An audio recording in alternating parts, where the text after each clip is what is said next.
네. 자, 그리고 중국과 관련된 이런 이슈들도 좀 살펴봐야 될 것 같아요. 뭐 빠르면 5월 이내에 사드 배치가 완료된다 이런 이야기가 있어요. 지금 뭐 정확하게 정리되어 있지 않지만요. 다만 어쩌면 미국 입장에서도 현 정권이 좀 이렇게 탄핵이나 이런 이슈가 있을 때 빨리 그 성주 CC, 이제는 성주 군사 작전 지역이라고 말씀을 드려봐야 될 것 같은데요.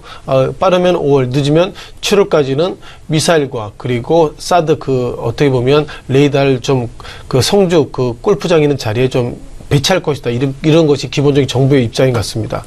무엇보다도 중국발 반응이 상당히 좀 냉담한 것 같은데요. 우리가 항상 뭐 냉담하다 하지만 이제 뭐 중국 쇼핑몰 가운데서 한국 제품을 뭐 팔지 않은 경우도 있고요. 그리고 앞서서 기사를 보면 뭐 중국이 한국의 뭐 주파수부터 소소한 것까지 계속 뭐 이렇게 부정적인 얘기를 하고 있는데, 중요한 것은 우리가 제품을 많이 만들더라도 수출 대국이 우리가 1위가 중국인데요.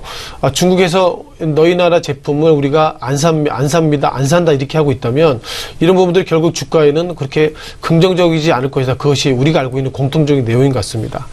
또한 중국의 그 공산당 그 기관지 가운데서 인민일보의 어떤 자매지인데요. 황구시보라고 말씀 좀 가끔 들어보셨을 것 같습니다. 결국 중국이 이제 언어를 통해서 시그널을 계속 보내고 있다고 보는데요.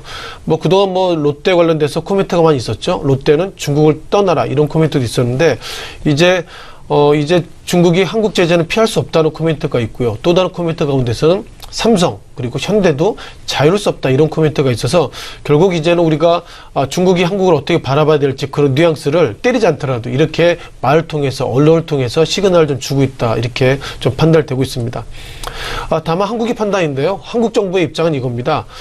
중국의 보복 조치는 불합리하다는 코멘트를 하고 있고요. 그리고 또 한 코멘트 가운데서 미국과 한국이 지금 중국의 어떤 이런 보복 제재에 대해서 정말 주의 깊게 살펴보고 있다는데, 제가 볼 때는 주의 깊게 살펴봐서 될 일이 아닙니다. 이것을 외교적으로 어떻게든 플레이를 통해서 풀어야 되는데, 아직까지 한국이 여러 가지로 뭐 탄핵 찬성, 탄핵 반대 이것과 맞물려 있어가지고 한국 이후의 대외적인 대응에 정확하게 대응하고 있지 못하는 것 자체가 결국 답답한 부분인데요. 결국 사드 배치 관련돼서 어떤 방향으로 갈지는 우리가 정말 중국의 처분을 바란다 이런 기사가 있을 정도로 예상보다 중국과 관련주 그리고 사드 배치 관련주에 있어서는 아직까지는 큰 답이 없는 것 같고요. 만약 결론 내린다 그러면 사드 배치가 어쩌면 늦게나마 7월까지는 배치된다는데 7월달 이후에 좀 지켜봐야 될 것은 아닌가 이런 어떤 좀 약간 어려운 말씀도 좀 생각해 보겠습니다.